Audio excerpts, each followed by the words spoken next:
let's talk about meat snacks. From Slim Jims to pork rinds, they're snacks that pack protein into every bite.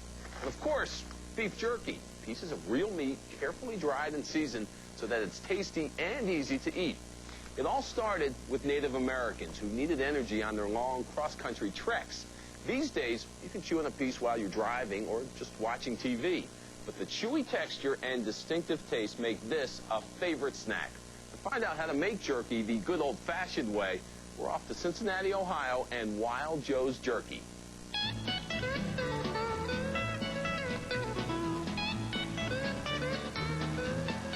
Cincinnati, Ohio may not be part of the Wild West, but it's the place to answer the question, where's the beef? This is where the best beef jerky in the whole wild world is made. Joe Lockerman is Wild Joe, and he knows his jerky. As every jerky lover knows, the chewy treat doesn't grow on trees. It's made by hand the old-fashioned way, at least at Wild Joe's. He starts by slicing real roast beef into quarter-inch thick strips. It's all very lean, 98% fat-free. Some people eat a half-pounder in a sitting, and that's kind of wild. The next step is adding flavor so that it has that distinctive jerky taste.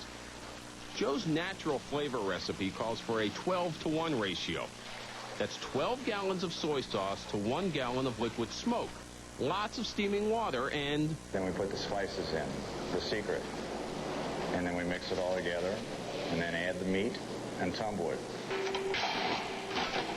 The pressurized beef gets tossed and tumbled for 2 hours. A wild ride without any saddle. Kind of a throwback to how jerky got started. Well, it started out, as I understand, back in the Old West, cowboys and Indians, and they used to actually cut slices of beef and hang it on tree limbs and horse saddles and wherever they could hang it, and they'd hang it there and let the sun dry it, and then they'd stick it in their saddles and they'd be good for the go. But this is the key to it all, right here. This is where it turns into jerky. The marinated beef gets corralled onto trucks and parked all night in the smokehouse.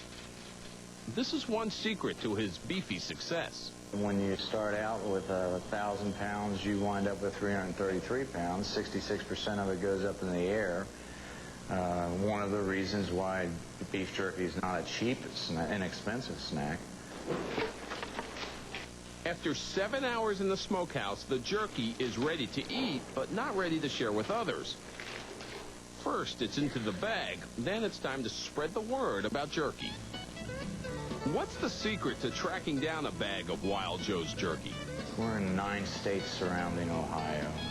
Or you can go hunting on the web.